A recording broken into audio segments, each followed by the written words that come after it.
네, 안녕하세요. 반갑습니다. 1월 15일 프리마켓 뉴욕 출발해 보도록 하겠습니다. 저는 김태형이고요. 저는 최보아입니다. 네. 오늘 현 상황, 프리장을 보신 분들은 아시겠지만 다들 기분이가 매우 좋으실 것 같다라고 아주 그냥 스마일하게 이렇게 말씀을 드릴 수 있을 것 같은데, 현재 나스닥 같은 경우에는 0.76% 정도 이렇게 상승하는 모습을 보이고 있고요. 그리고는 S&P 500 같은 경우도 0.35% 정도 상승하는 모습을 보이고 있는 상황입니다. 시장에서는 아무래도 현재 TSMC의 실적 발표 이후에 시장의 말 그대로 반도체는 살아있다 라는 이러한 투심이 이렇게 활활 불타오르고 있다고 보실 수 있을 것 같고요. 그 부분에 있어가지고 현재 반도체 장비주라든지 아니면은 관련되어 있는 네트워크 장비주라든지 그리고는 데이터 센터 관련된 이런 장비 기업들이 모두 급등하는 모습을 보이고 있다라는 점, 말 그대로 우리가 TSMC가 어마어마한 수요의 증서를 또 발표했다라는 점에 있어서 환호하는 프리장이다라고 보실 수 있을 것 같고, 특히 우리나라 국내 투자자분들 같은 경우에는 요 관련된 AI 관련된 이제 주식을 많이 보유하고 있으시다 보니까 매우 기분이 좋으실 것 같습니다. 저도 기분이 매우 좋고요.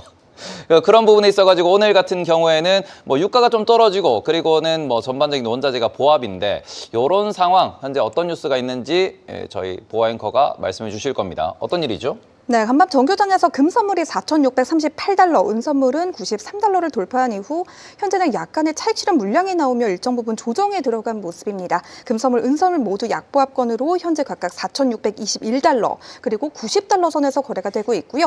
이에 따라 구리와 팔라듐, 백금 선물 모두 적으면 1%에서 2%대 사이로 하락을 하고 있습니다. 네, 오늘 장에서 눈에 띄는 원자재에는 오렌지 주스 선물 그리고 코코아 선물이 있습니다. 미국 농무부에 따르면 세계 최대 오렌지 생산국 중 하나인 브라질의 2025년 그리고 2026년 오렌지 생산량이 초기 추정치 대비해서 약 3.7% 정도 증가할 것이라는 전망이 나왔다고 하는데요. 공급 증가가 관측되며 오렌지 주스 선물은 이날 장에서 2% 넘게 빠지고 있습니다. 3월 전까지 브라질의 기후가 라니냐에서 엘니뇨로 전환되는 과정에 있기 때문에 여전히 건조한 대기, 이상 폭염, 불규칙한 강우량 등에 대한 우려는 남아있고요. 감귤 녹화병이라고 부르는 식물 질환 등에 따른 파장도 잔존하고 있기 때문에 미국인의 주식 중 하나인 만큼 오렌지 주스, 인플레이션에 영향을 줄 수 있는 가격 변동 요인은 공존을 하고 있습니다. 코코아 선물은 공급량이 확보되며 올해 들어 지금까지 총 보름 동안 10% 넘게 하락했습니다. 주 생산국인 가나와 코트디부아르의 정부가 농부들에게 지급하는 보상 단가가 인상됨에 따라 생산이 가속화되고 있다고 합니다. 현재 5,006달러 수준으로 작년 하반기 13,000달러에 근접했던 역대 최고치 대비해서는 약 50% 정도 하락한 수준을 보여주고 있습니다. 2026년 새해를 맞아 원자재 시장도 여러 가지 변수들로 작년과는 또 다른 방향으로 흘러가고 있습니다.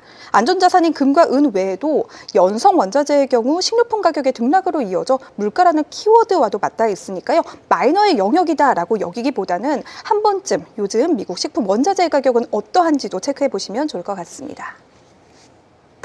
그리고 지금 국제유가가 현재 떨어지고 있는 상황인데, 이 부분 같은 경우는 이제 이란 침공에 대한 뉴스가 이제 좀 많이 완화됐다라고 볼 수 있을까요? 트럼프 대통령이 아무래도 이란에 대한 군사적인 개입을 이전보다는 좀 완화된 스탠스로 발표를 함에 따라서 유가가 떨어지고 있는 것 같기는 한데요. 다만 지금 이란 영공이 2시간 동안 폐쇄가 됐다고 하죠. 이에 따른 지정학적인 리스크는 여전히 잔존한다라고 보시면 될 것 같고요. 유가가 언제든지 다시 한번 상방 압력을 받아도 이상하지 않은 상황이기 때문에 국제유가, 즉 원유 시장의 방향에 대해서도 앞으로 가늠해 보시는 게 중요하겠습니다. 네, 그래서 모두들 지금 오늘 아침이었죠. 영국에서 얘기가 나오고, 어제 같은 경우는 인도에서도 이야기가 나오고, 앞서 말씀드린 영공 폐쇄 이야기도 나오고, 미국이 사우디 쪽에다가 이렇게 미군 출동을 요청을 했는데 그 부분에서 사우디가 극렬하게 반대했다, 이런 아주 복잡한 뉴스들이 많이 나오고 있는 상황. 오늘 일부 게스트 박상현 IM증권 전문위원님과 한번 심도 있게 이야기를 나눠보도록 하겠습니다. 어서 오세요, 위원님. 네, 안녕하세요. 안녕하세요. 오늘 저희가 반도체로 올라가는 거야, 어차피 AI는 좋다, 그리고는 유동성이 풀리니까 너무 걱정할 장이 아니다 라는 말씀 계속 해주셨고, 그런 부분에서 실적에 의해서 올라가는 장이기 때문에 이 부분은 저희가 조금 가볍게 다뤄도 될 것 같지만, 시장에서 가장 걱정하는 것 중 하나가 어제 같은 경우에도 유가가 막 치솟는 모습을 보이면서 나스닥 투매가 발생을 했었고요. 그런 부분에서 이 지금 이란 관련된 이슈가 여전히 ING라는 점, 그리고는 지금 어제 오늘 계속해서 정말 심각한 수준으로 그린란드에 대해서 어제 실제로 덴마크 특사 대사였죠. 워싱턴에 와서 미팅하는 모습도 보였는데 이런 전반적인 이런 그 불확실한 현 상황에 대해서 어떻게 저희가 볼 수 있을까요?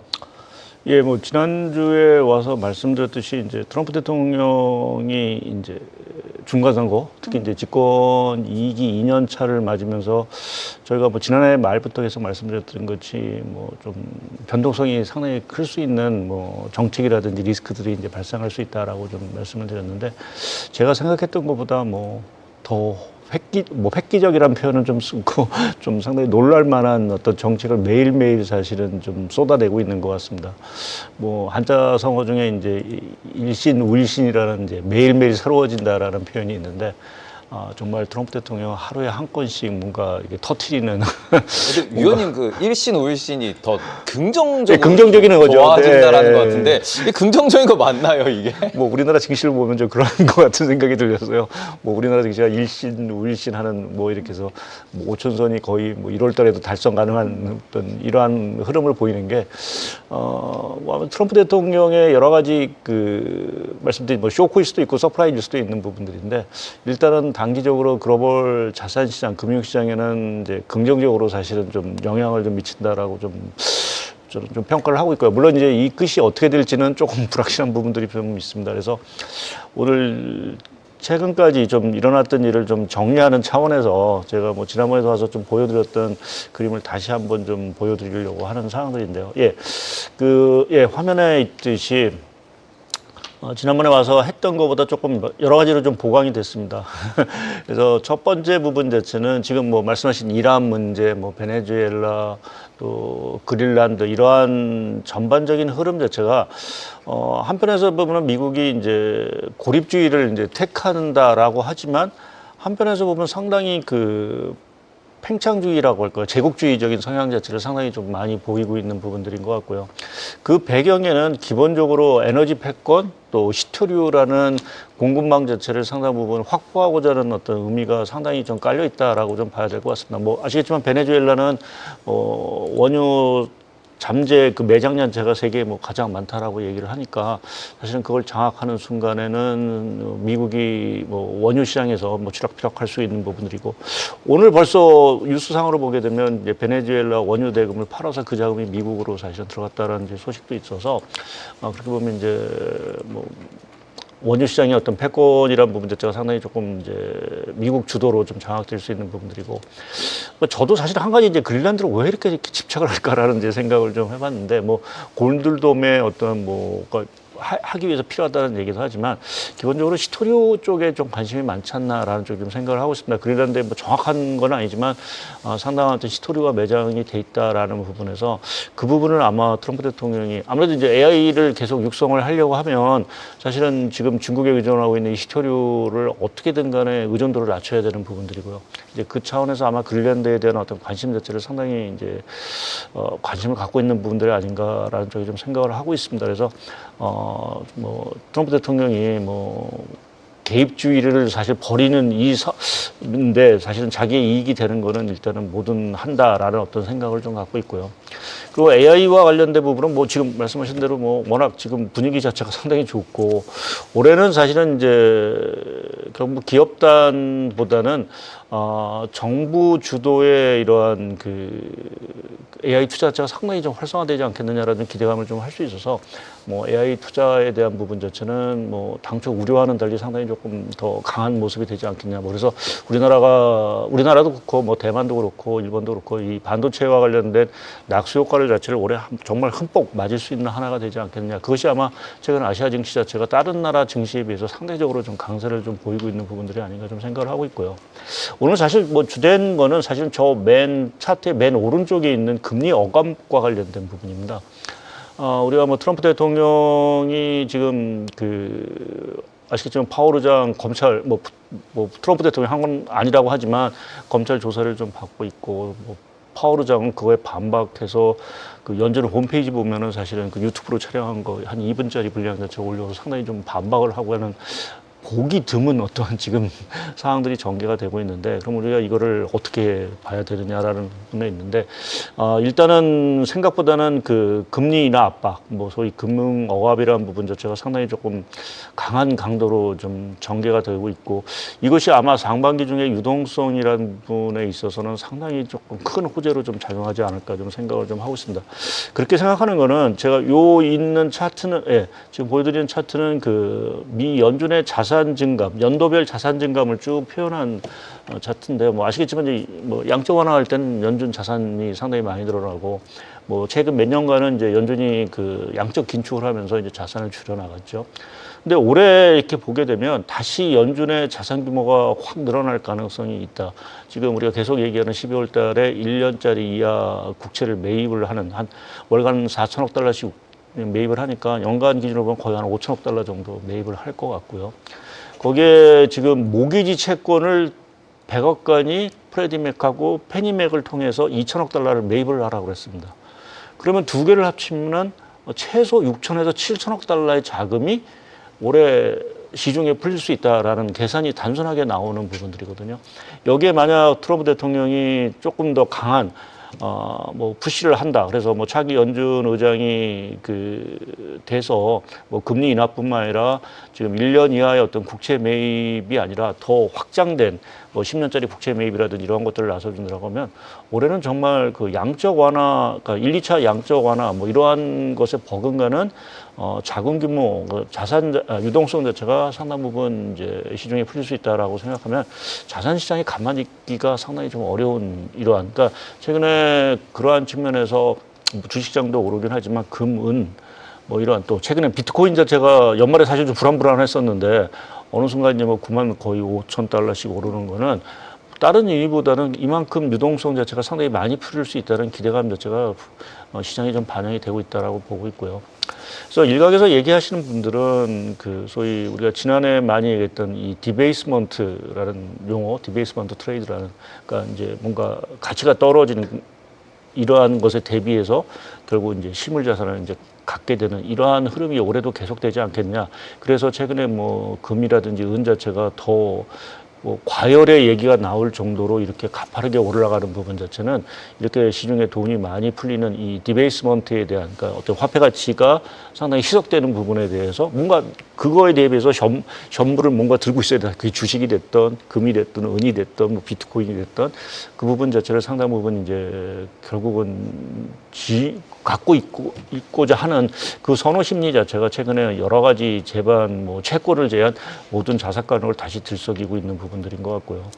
뭐 미국뿐만 아닙니다. 지금 보게 되면 일본 같은 경우는 지금 아시겠지만 그 다카이치 총리가 이제 중요한 해산하며 조기 총선에 나선다라고 이제 거의 확실시된 부분들인데, 그 배경에도 결국 다카이치 총리가 자신이 이제 재정 지출이라든지 이런 것들을 더 확실하게 추진하기 위해서 사실은 이제 새로운 정부를 또 구성하겠다라는 의미이기 때문에, 그럼 일본발 또 재정 확대 가능성도 있고요. 또 독일은 이미 뭐 특별 기금을 통해서 올해 국방비 지출을 획기적으로 늘리는 조치를 했기 때문에 당초 생각했던 것보다 통화 정책 측면은 아니라 재정 정책 측면에서도 자금이 상당 부분 이제 많이 풀리고, 오늘 또 저녁에 회사에서 나오다가 이 뉴스를 보니까 중국이 아직 지준율을 내린 건 아니긴 하지만 일부 이제 중소업체라든지 이러한 쪽을 대상으로 해서 이런 지준율 비슷한 금리를 이제 인하를 했습니다. 그래서 추가적으로 아마 지준율을 또 내릴 것 같은데, 그 얘기 자체는 또 돈이 풀린다라는 얘기 되겠죠.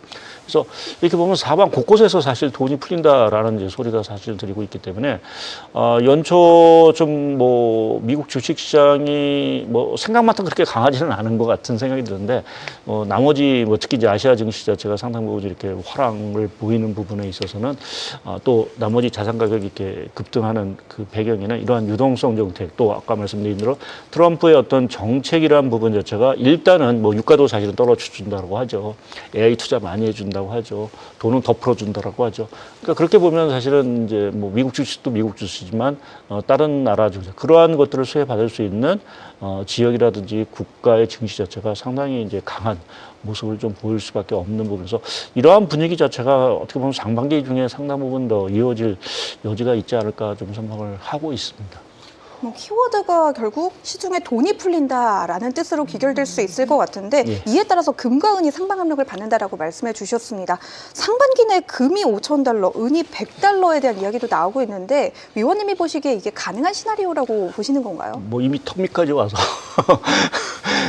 은 같은 경우 100달러를 이 흐름이라고 보면 100달러 넘는 거는 기정사실화된 상황이고 은도 금 가격도 마찬가지고 물론 이제 오늘 고노마사에서 이제 과열 국면에 금 가격이 왔다라는 이제 경고의 목소리도 분명히 낸 상황들입니다. 그래서 물론 이제 과열이란 부분 또 버블이란 부분에 있어서의 리스크 자체는 점점 더 커지고 있지만 그렇다고 해서 지금 다른 자산으로 가기가 상당히 어렵다. 우리가 이제 주식이라든지 이러한 금, 은, 다른 기타 자산에서 결국 가격이 조정돼서 그러면 그 자금이 딴 데로 어디를 가야 되는데 지금 갈 만한 마땅한 데가 없어요. 그럼 채권 시장으로 가는데 채권 시장은 연준이 금리를 내린다고 하지만 지금 분위기로는 사실은 여러 가지 공급 물량, 공급 물량도 많고 또 이렇게 돈을 푼다라는 거는 기본적으로 최근에 소비자 물가나 생산자 물가가 안정세를 보이고 있지만 상당 부분 추가적으로 이제 물가가 올라갈 수 있는 리스크도 있기 때문에 국채 금리가 잘 떨어지지 못하는 부분들인 것 같고요.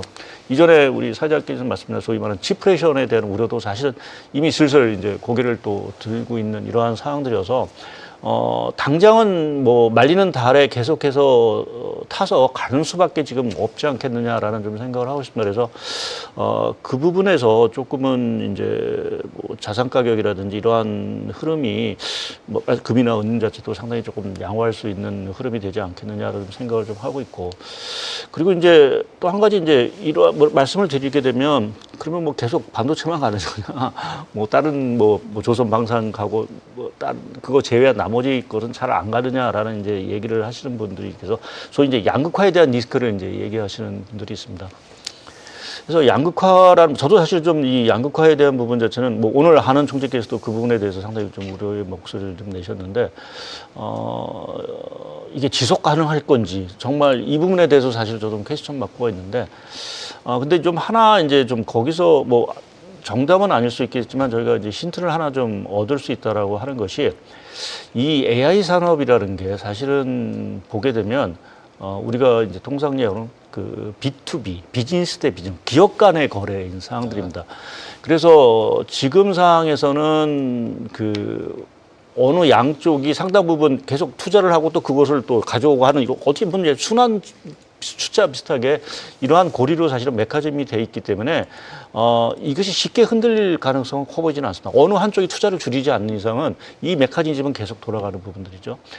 반면에 이전에 우리가 인터넷이라든지 또 중국 붐이 있을 때 그때의 어떤 거래 형태라고 하면은 그런 비즈니스 투 컨슈머였습니다. B2C 거래였거든요.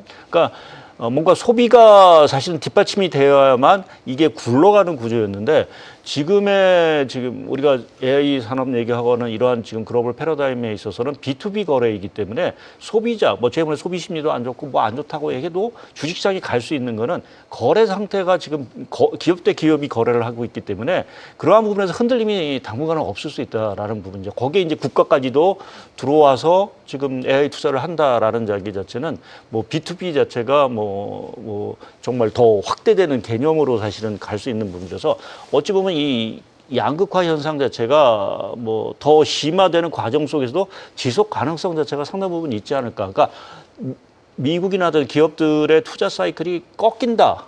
라는 신호가 나오기 전까지는 이거는 자연스럽게 굴러갈 수밖에 없는 그러한 구조가 아닌가라는 쪽에서 저희가 좀 이 최근에 어떤 시장의 어떤 흐름 자체를 조금 바라볼 필요가 있다. 거기에 이제 그 양극화라는 리스크 자체도 그러한 부분에서는 당분간은 저희가 충분히 이겨낼 수 있는 그러한 그 주식시장의 어떤 체력이랄까요? 이런 것들을 좀 갖고 있지 않나라는 좀 생각을 좀 해봤습니다. 오늘 뉴스를 보다 보니까 그런 얘기도 있더라고요. 저희 CEO들에 대해서 설문조사를 해가지고 이렇게 응답률을 살펴봤더니 절반 이상이 AI 관련돼서 흔들리면은 오히려 우리 사업이 위험해진다. 라는 이야기도 했기 때문에 CEO 단에서도 경영자 단에서도 AI에서 살아남아야 우리 회사가 살아남는다라는 평가를 하고 있다고 하니까 그 부분에 대해서 이제 B2B 지속 가능성도 말씀해 주셨는데 앞서서 이제 유동성이 많이 풀린다라는 부분에 있어가지고 인플레이션에 대한 이야기를 해 주셨어요. 근데 지금 시장에서 조금은 경계하고 있다라고 볼 수 있는 게 이 차트 좀 띄워주시면은 요게 지금 위안화입니다. 오늘도 추가적으로 강세로 가고 있는 상황인데 시장에서 최근에 많이들 언급하는 게 위안화가 더 추가로 강세로 갈 경우 중국산 제품의 가격이 올라가게 될 것이다. 지금 1년 동안도 한 5% 정도 위안화가 강세로 갔기 때문에 관세에 더해서 이 환율에 의해서 가격 상승분도 나올 텐데 지금 위안화를 계속해서 강세로 다들 외치고 있는 상황이다 보니 이게 앞서 말씀해 주신 유동성 공급 시장과 맞물리면은 뭐 언제가 될지는 모르겠지만 인플레이션이 결국 우리의 발목을 또다시 잡게 되지 않을까라는 생각도 들거든요. 예, 그리고 이제 뭐 중국 제품 가격이 올라간다라는 부분 자체는 이제 부담스러울 수 있는 부분들이 있는데, 근데 이제 그 위안화의 어떤 강세가 초강세인 건 맞습니다. 근데 이제 강세폭이 그래도 이제 중국 정부가 조절할 수 있는, 뭐 중국은 아직 그 위안화라는 부분 자체가 완전히 뭐 시장에 맡겨진 상황들은 아니고요. 어느 정도는 이제 그 강세 자체를 좀 조절할 수 있는 부분에서 그렇게 수출 가격을 타격을 줄 정도의 어떤 위안화 강세로 몰고 가지는 않을 것 같고요. 또 내부적으로 보게 되면 여전히 이제 과잉이라는 부분 자체가 여전히 회수되지 못한 부분들이기 때문에 그 위안화 강세 부분만큼 여전히 좀 가격을 할인해서 사실은 이제 그러니까 기업 입장에서 보면 출하를 할 수 있는 능력들이 있지 않겠나 저는 생각을 하고 있습니다. 그것이 보여주는 게 중국의 생산자 물가가 여전히 지금 마이너스를 기록하고 있다는 것이 기본적으로 이런 과잉 자체가 해소가 되지 못했고 충분히 싼 가격으로 아직까지는 좀 공급을 할 수 있다라는 어떤 의미로 해석을 할 수 있기 때문에 위안화 강세로 인해서 전 세계의 어떤 인프레 압력이 사실 커질 가능성은 아직은 그렇게 낮아 보이는 부분들이고요. 또 하나 대체 시장이 있죠. 결국 이제 베트남이라는 데가 또 하나 이제 중국을 대체해서 계속 생산한다는 부분 자체를 좀 담당을 하고 있기 때문에 그러한 부분에서 보게 되면 좀 위안화 강세가 뭐 인프레를 자극할 거다.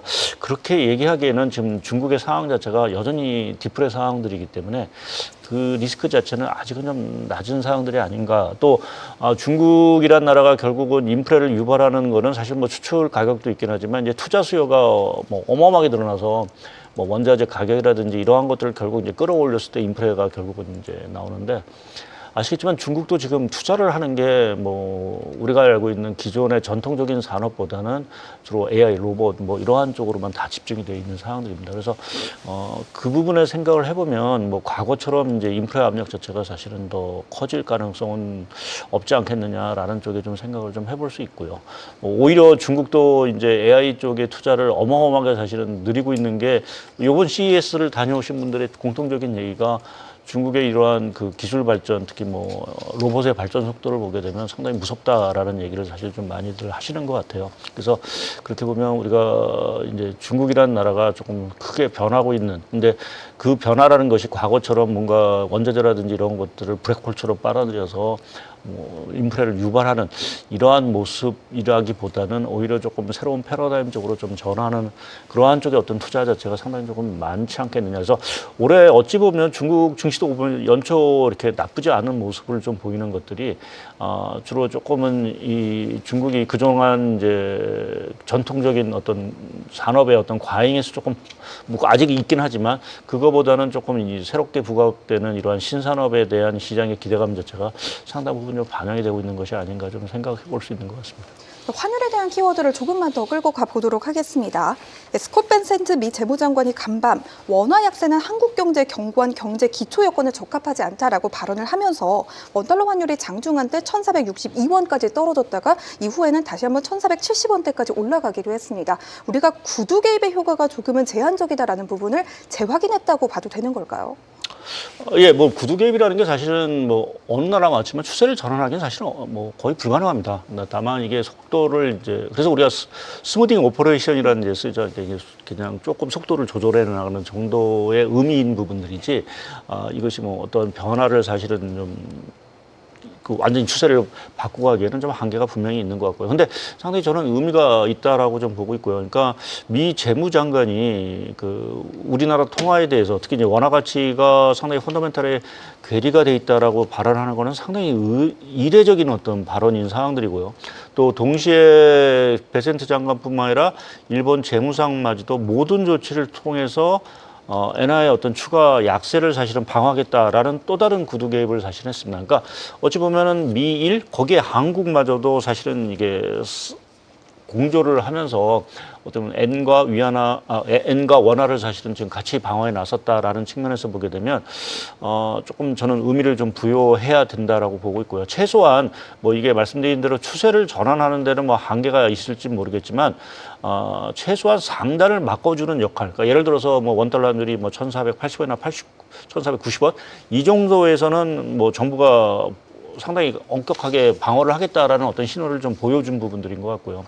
또 일본 엔화도 마찬가지지만 160엔을 넘는 거를 일본이 용인하지 않는다라는 어떤 의미를 해석한다면 시장에서 투기적인 어떤 흐름이 뭐 결국 투기적인 세력이라는 거는 추가적인 어떤 그 원화 가치나 엔화 가치가 하락을 해야 사실은 이익을 얻는데 그러한 투기 세력에 대해서 충분히 정부가 메시지를 줬다라고 하면 이제는 조금 쏠림 현상이라든지 투기 세력 자체가 좀 빠져나갈 가능성이 있고요. 이제 그렇게 보면 원화 가치라든지 엔 가치가 상당 부분 이제 안정을 좀 보이지 않을까라는 좀 생각을 하고 있고 또 왜 그 베센트 장관이 이렇게 우리나라를 도와주는 이런 발언을 했나라는 부분을 좀 생각하면 그 힌트가 오늘 금통위에서 한국은행 총재께서 말씀하신 게 거기서 힌트인 것 같습니다. 그러니까 우리나라가 미국하고 그 투자 협정 MOU를 하는 작성 과정에서 200억 달러를 투자하는데 우리나라 외환 시장이 상당히 불안하면 투자를 안 할 수 있다라는 조항이 있다라고 이제 말씀을 하셨거든요. 그러니까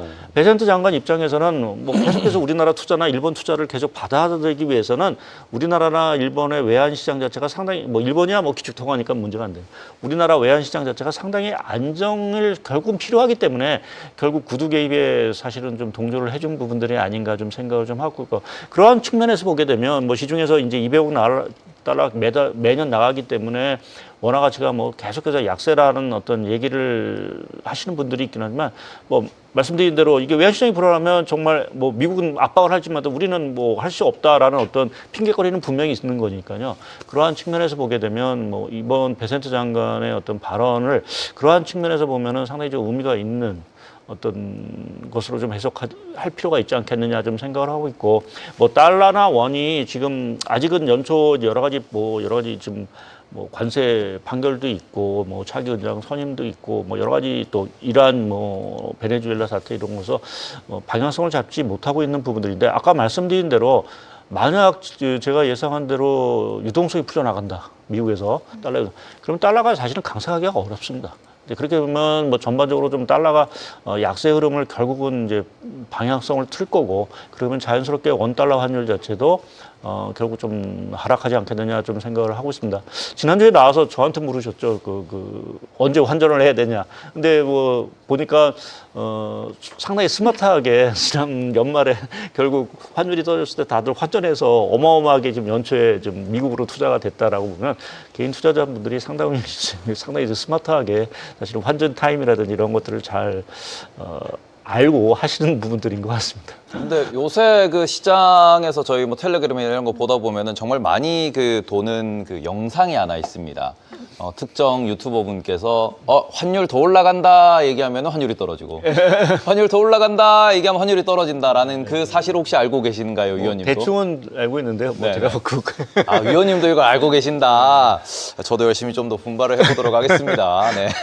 아무튼 그래서 이런 부분에 있어서 환율에 대해서도 이야기를 좀 해주셨고 그 다음에는 지금 이제 대법원 판결이 계속 밀리고 있는 부분이 있는데 이 부분에 있어가지고 지금 이제 관세에 대한 관심이 여전히 시장엔 뜨겁습니다. 그래서 관세가 지속이 될 것인가 그리고 이게 관세가 만약에 없어진다 그러면 품목 관세로 넘어갈 텐데 그 관세율에 대한 이야기도 되게 많이 하고 있고요. 말 그대로 미국이 지금 돈을 예전보다 잘 벌고 있다. 최근에 베센트 같은 경우에도 2026년도에는 우리가 적자폭을 많이 축소할 것이다. 뭐 이런 얘기도 하고 있는데 미국 자체가 정부가 계속 어찌 보면 돈을 벌겠다라는 주의로 가고 있는 현 상황에서 지금 최근에 이제 미국의 무역 수지 이런 데이터들도 많이 관심이 있더라고요. 그러니까 이런 부분에 대해 가지고 지금 이게 관세와 미국의 무역 수지 그리고는 이게 앞으로 저희가 이게 완전히 이제 기준이 변하고 있는 거다 보니까 이런 거는 저희가 어떻게 보면서 투자를 할 수 있을까요? 예, 저도 이제 그 부분이 하나 조금 뭐랄까요, 그동안의 어떤 패턴의 변화가 사실은 조금 나오고 있어서 한편에 보면 좀 우려스러운 부분들이 있습니다. 제가 화면을 보면서 하나 좀 설명을 드리겠는데요. 제가 이제 미국의 무역 수지 흐름하고 중국의 무역 수지 흐름을 이제 갖고 왔습니다. 뭐 아시겠지만 중국의 무역 수지는 계속해서 흑자 규모가 뭐 관세를 막고 뭐 해도 흑자 규모가 계속해서 늘어나고 있습니다. 그동안 전 세계가 사실은 먹고 이렇게 누릴 수 있는 가장 중요한 거는 미국의 무역 수지 적자가 계속 커졌다라는 그렇죠. 부분이 가장 큰 거고, 우리가 그 무역 수지를 결국 나눠 먹기 식으로 했기 때문에 기업들이 성장을 하고, 뭐 어떻게 보면 좀 뭐 좋은 말로 미국이 좀 희생을 하면서, 뭐 희생 아닌 희생을 하면서 결국 전 세계가 조금 같이 이제 이게 뭐 파이를 나눠 먹었다라는 표현을 좀 쓸 수 있는데, 뭐 화면에서 보시기만 하겠지만 저게 이제 미국의 무역 수지 흑자 규모가 이제 줄어들기 시작을 했습니다. 적자 규모죠. 적자 규모가 줄어들기 시작을 했는데, 미국의 무역 수지가 밑에 지금 화살표에 있는 적자 저겁니다. 규모 자체가 이제 줄어들기 시작했다는 거는 이제 미국에서 따먹을 과실이 줄어들고 있다라는 거죠. 네. 그러니까 그건 한편에서 보게 되면 상당히 조금 어떻게 보면 이제 다른 나라 그러면 뭔가 수입을 해주고 해서 흑자, 전반적인 전 세계적인 흑자를 이제 놔주는데, 그럼 그것을 해줄 나라가 사실은 중국이었는데, 중국은 오히려 흑자가 늘어난다는 거는 사실은 더 이상 이제 우리가 뭔가를 이게 증가를 시킬 수 있는 지역이 사실은 없어지고 있다라는 부분 자체는 상당히 조금 위협스러운 부분으로 좀 봐야 되는 것 같고요. 그래서 이 차트를 하나 좀 제가 이제 설명을 좀 복잡한 것 같긴 하지만, 보시게 되면, 그러니까 미국 입장에서 보면 대중국 무역 수지 적자 규모는 여하튼 조금씩 이제 줄어들고 있습니다. 그러면 그 줄어든 부분을 그럼 누가 갖고 가고 있느냐라고 보면 저 밑에 보면 미국 입장에서 보면 대만 무역 수지 적자 규모 자체가 폭발적으로 증가를 하고 있습니다. 네. 그러니까 그 얘기 자체는 지금 줄어드는 미국 무역 수지 그 적자 부분의 상당 부분은 중국 쪽에서 상당히 줄어드는 부분들이고, 그럼 나머지 쪽에서 가져가는 나라는 그러면 어디냐라고 하면 대만이나 베트남 쪽에서 주로 가져가고 있는 상황들이죠. 그러니까 이러한 부분 자체는 과거에는 사실은 보기 어려운 상황들이고, 그래서 올해 지난해 가죠. 대만 같은 경우 지금 성장률 자체가 한 7% 정도가 나올 것 같거든요. 어마어마하게 성장률이죠. 이렇게 미국의 어떤 과실 자체를, 그러니까 아무래도 반도체라든지 뭐 이러한 쪽으로 수출을 많이 하고 있는 이러한 흐름 자체가 기본적으로는 세계의 어떤 그 질서 뭐 이러한 것들을 상당 부분 조금 변화시킬 수 있다. 산업의 어떤 흐름 자체를 상당히 좀 변화시킬 수 있다라고 좀 보고 있고요. 특히 이 차트를 하나 좀 보시게 되면, 이거는 미국의 그 항목별 수입액입니다. 보면 많이 줄어든 게 뭐냐면 소비재하고 산업재 자체는 수입이 완전히 망가졌죠. 네. 그러면 지금 좋은 게 뭐냐? 자본재 하나입니다.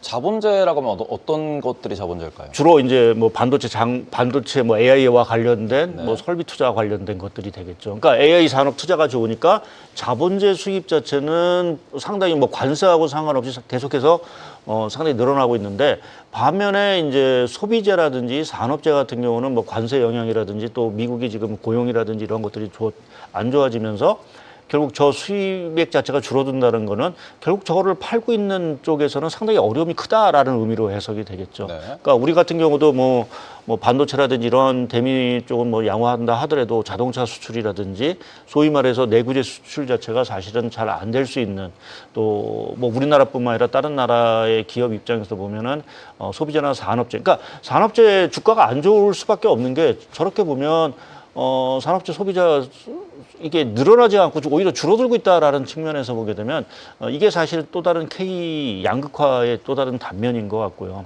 그래서 어찌 보면은 지금 미국의 관세 이후에 사실은 우리가 봐야 되는 것들이 뭐 단순하게 미국의 어떤 그 수입 수요가 줄어들었다라는 부분도 중요하지만, 저렇게 미국의 무역 수지 구조를 뜯어보다 보니까 좋아지는 국가가 그 과실을 상당 부분 오히려 더 갖고 가는 국가가 있고, 오히려 그 미국에서 그동안 갖고 왔던 과실이 상당히 줄어드는 국가가 있고, 또 항목별로 품목별로 보게 되면 상당히 늘어나는 품목이 있는 반면에 또 엄청나게 줄어드는 품목이다. 거기서 어떻게 보면 우리가 어떤 주식 투자의 어떤 그 업종별 투자 뭐 이러한 것들의 힌트를 사실은 좀 얻을 수 있고, 뭐 국내도 마찬가지가 되겠죠. 그러니까 국내도 보게 되면 지금 조방원으로 대표되는 뭐 거기에 반도체까지 이러한 것만 좋아질 수밖에 없는 구조가 지금 미국의 무역 수지 구조에서 여실히 사실은 좀 나타나고 있다라고 좀 봐야 될 것 같습니다. 그럼 지금 요 화면에 대해서 조금 더 저희가 궁금한 부분이 있어가지고요. 지금 보시면은 무역 무역 수지를 기준으로 어찌 보면은 이게 뭐 미국이 이제 무역 수지를 좀 더 끌어올리고 있다. 흑자로 가려고 혹은 뭐 흑자로 가려고 하는 혹은 뭐 트럼프가 얘기했던 더 이상 미국이 세계 경찰도 안 하고 그다음에 우리는 돈을 해외로 보내지도 않겠다라고 하는 부분인데 그럼 결국에는 누군가는 어딘가에 돈을 써야지 그게 돈이 돌고 그 돈에 의해서 실적이 나오게 될 텐데 요거는 무역 수지니까 우리가 재정 수지를 기준으로 다시 생각을 해보면은 지금 미국의 재정 수지는 적자가 더 커지고 있는 중이죠. 네. 그러다 보니까 이제 무역 수지는 플러스로 가는데 재정 수지는 더 적자가 커진다 그러면은 미국 내의 산업에 보조금을 많이 뿌리는 것일 테고 미국 내에서 장사하는 기업들에 우리는 투자를 해야 되는 것일까라는 생각도 들거든요. 그러니까 그 재정 수지가 적자가 늘어난 데는 두 가지가 있죠. 말씀하신 대로 이제 뭐 보조금을 준다든지 또 미국에 뭐 투자를 많이 하는 쪽에서 이제 당연히 뭐 미국의 어떤 재산화파를 얘기를 하면서 지금 뭐 그 자본도 부족하다 보니까 지금 한국, 뭐 일본, 뭐 유럽에서 사실 돈을 대라고 지금 아우성을 치는 거고 또 하나 재정 수지가 적자가 늘어나는 또 하나 키워드 자체는 이자 부담이죠. 이자 부담 자체가 워낙 커지다 보니까 지금 뭐 군사비 지출보다 사실 더 많아지는 상황들이고 또 이제 고령화가 되다 보니까 이제 의무적으로 나가야 되는 의료 지출 비중이라든지 뭐 여러 가지 그 사회복지 비용 자체가 상당히 늘어난 이러한 현상들이 있어서 단순히 미국의 어떤 재정 수지 적자가 늘어나는 게 미국의 뭐 투자를 많이 하는 부분도 뭐 우리가 OBBBA법 뭐 이러한 것들을 통해서 뭐 여러 가지 또 혜택도 주는 부분들이 있지만 구조적으로 늘어날 수밖에 없는 그 적자 부분들이 분명히 있습니다. 그래서 그것 때문에 뭐 오바마 케어도 뭐 트럼프 대통령이 안 하겠다고 이제 뭐 그러는 거고 또 왜 금리를 저렇게 자꾸만 내려야 된다고 아우성을 치느냐라는 부분 자체는 지금 미국의 재정 수지가 늘어나는 부분에 있어서의 상당 부분이 금리 부담 때문에 이자 지출이 늘어나기 때문에 늘어나는 거기 때문에 그거를 절대적으로 줄여야 그 부분을 다른 데로 유용할 수 있는 그러한 어떤 사항들이 될 수 있는 것이 결국 이제 금리라는 부분에 사실 좀 매일 수밖에 없는 주된 요인이 되고 있다고 봤는데 근데 말씀하신 대로 전체적인 윤곽은 맞는 것 같습니다. 지금 그러니까 이렇게 미국은 그동안 이제 해외에서 어떻게 보면 수입해서 쓰던 것들을 이제 자체적으로 뭔가를 생산해서 뭐 결국은 생산을 하겠다. 거기에 이제 미국이 아까 말씀드린 뭐 제네시스 미션이라든지 뭐 이러한 국가 주도의 어떤 산업 프로젝트를 통해서 뭐 재정이라든지 이런 것들을 동원한 이러한 것들이 지금의 미국의 어떤 핵심적인 전략이 아닌가. 그래서 미국이 다시 산업화, 뭐 그게 전반적인 산업화가 아니라 핵심이 되는, 그러니까 미국의 어떤 AI 산업이라든지 제가 말씀드린 경제 안보와 관련된 뭐 그게 우주가 됐든 양자 컴퓨터가 됐든 뭐가 됐든 간에 그러한 쪽으로만 사실은 산업화라든지 이러한 것들이 상당히 이루어지고 있고 그것을 사실은 지원하기 위해서 아까 뭐 베네수엘라 이런 얘기는 절대적으로 필요한 게 저렴한 인프라이기 때문에 당연히 이러한 에너지원이라든지 에너지 패권을 미국이 계속해서 가져가려고 하는 그러한 큰 그림에서 지금이 좀 어떻게 보면 좀 추진이 되고 있는 상황들이 아닌가 좀 판단을 해볼 수 있는 것 같습니다. 알겠습니다. 아마도 마지막 질문이 될 것 같은데요. 저희가 서두에 아까 잠시 이야기를 나눴었습니다. 연준에 대한 이야기를 다시 한번 꺼내보려고 해요. 차기 연준 의장 부임을 앞두고 연준의 독립성에 대한 갑론을박이 다시 한번 일고 있습니다. 뭐 아까 위원님께서도 전례가 없는 일이다라고 말씀해 주셨다시피 미국 행정부 그리고 연준의 충돌이 정면화가 됐습니다. 뭐 이를 두고 전직 연준 의장들 그리고 경제학자들이 대동단결해서 파월 의장을 옹호하는 그런 모습들까지 나타내고 있는데 이런 가운데 오늘 트럼프 대통령이 두 캐빈이 모두 훌륭하다. 앞으로 몇 주 내에 차기 연준 의장을 선정할 것이다 라는 발언을 해서 화제가 되기도 했습니다. 차후 연준의 모습은 좀 어떤 그림이 될까요? 그래서 아까 제가 그 최근에 이제 트럼프 대통령의 여러 가지 정책이 단기적으로는 지금 금융시장의 호재로 좀 작용하고 있다고 말씀을 드렸는데 이게 끝이 과연 좋을지는 말씀드린 대로 이렇게 연준의 독립성까지도 훼손하면서 하는 정책이 과연 시장에 좋은 평가를 받을 수 있을지 또 한 가지는 자칫 너무 이제 버블을 결국은 키우는 게 아니냐. 그게 이제 물가 압력이라든지 이런 것들을 높일 수 있다라는 이제 우려감으로 사실은 최종 종착 쪽이 갈 수 있는 가능성이 있어서 저희가 그 부분에 대한 부분은 결국은 뭐 리스크로 빼놓을 수 없는 부분인데 그래서 저도 좀 찾아봤습니다. 미국이 역사적으로 봤을 때 뭐 아주 먼 일간에도 한 60년대 이후에 이 연준하고 어찌 보면은 그 대통령 간의 갈등 관계에 있어서 연준이 결국은 독립성을 포기한 적이 한 번 있었고 독립성을 유지한 적이 있었는데 그 차트를 하나 이제 그린 게 저게 그 화면에 보이는 부분이라. 그러니까 연준이 이제 좀 대통령의 압박에 결국 굴복해서 이제 금리 인하라든지 이러한 것들을 결국 했을 때 그게 대표적인 게 닉슨 대통령하고 아서 번슨이 재임하던 시절 1970년대 78년 그 사이였습니다. 그러니까 특히 72년에 닉슨 대통령이 이제 재임을 하기 위한 선거에서 사실은 이제 금리를 좀 낮추기를 연준에 압박을 했고 그것을 이제 아서 번슨 의장이 이제 받아들였습니다. 근데 결과론적으로 보면 그것이 물가 급등과 물론 이제 거기에는 뭐 제1차 오일 쇼크라는 부분이 있긴 했지만 결국 주가 급락 그래서 경기 침체라는 쪽으로 사실은 다가간 게 하나의 사례이고요. 반면에 우리가 잘 알고 있는 그 1980년대 폴 보커 의장 때는 그때는 이제 레이건 대통령이 있었던 당시고요. 그 당시의 흐름을 그 화면의 차트로 보시게 되면 그 당시에는 폴 보커 의장 자체가 고금리를 결국은 강력하게 주장을 했죠. 뭐 결국 총을 맞을지언정 뭐 그냥 금리를 유지했던 상황들인데 그 결과는 상당히 성공적이었고 물가도 잡는 동시에 저 S&P 500 지수 자체가 상당히 이제 강력하게 80년대에 올라갈 수 있는 중요한 기틀을 사실은 좀 마련한 상황들입니다. 그래서 역사적인 사례를 보게 되면 결국 연준이 굴복했을 때는 뭔가 끝이 안 좋았던 것 같고요. 연준이 독립성을 유지하고 결국 물가 안정이라든지 이러한 기존의 자기들이 갖고 있는 책무를 결국은 유지를 했을 경우에는 뭐 일시적인 혼란은 있었지만 결과론적으로 보면은 미국 경제라든지 주식시장에는 상당히 좀 좋은 결과를 사실은 좀 보였다라는 측면에서 글쎄요 뭐 이번에 이제 새로운 연준 의장이 누가 될지 뭐 두 캐빈 중에 한 분이 되실 가능성이 높은데 이제 그렇게 됐을 때 과연 트럼프 대통령의 요구를 받아들이면서 생각보다 많은 어쩌면 대폭적인 금리나 또 아까 말씀드린 대로 유동성 자체를 더 확장적으로 했을 때 과연 그것이 끝이 과연 좋을지는 저희가 조금 한번 지켜봐야 되는 어떤 숙제로 좀 남아야 될 것 같습니다. 제가 폴 볼커를 방금 말씀해 주셔가지고 제가 케빈 워시와 케빈 헤셋의 혹시 몰라서 키를 한번 찾아봤는데 키에 대한 정보가 없어요. 구글에 찾아보니까 이게 왜냐하면은 연준 이제 의장들의 속설 중에 하나가 연준 의장이 키가 크면 고금리고 연준 의장이 키가 작으면 저금리로 간다 이런 얘기도 있어가지고 찾아보시는 것도 흥미로울 것 같습니다. 저는 이게 데이터를 못 찾았기 때문에 이제 누가 더 키가 작은가 혹시 아시는 분들이 계시다면 댓글에 한번 남겨주시면 네네네. 저희가 한번 참고해 보도록 할게요. 누가 더 저금리로 갈 것인가에 대해서도 한번 생각해 보는 거는 좀 재밌지 않을까라고 갑자기 생각이 문득 들었습니다. 자, 그럼 저희 1부는 박상현 IM증권 전문위원님과 이야기를 나눴는데요. 오늘도 여전히 저희는 유동성에 대해서 이야기를 많이 해주셨고 오늘 같은 경우에는 특히 반도체가 지금 실적에 의해서 올라가는 상황이다. 그리고는 미국도 중국도 대부분 반도체라든지 AI, 로봇에 관련돼서 집중 투자를 하고 있기 때문에 이 부분으로 계속해서 유동성이 공급되고 있다는 점도 다시 한번 강조해 주셨다라고 보실 수 있을 것 같습니다. 그러면은 저희는 또 다음 주에 또 많은 아이디어로 또 한번 또 좋은 질문들로 저희 연구위원님과 만나보도록 하겠습니다. 그럼 오늘 나와주셔서 정말 감사드립니다. 네, 감사합니다.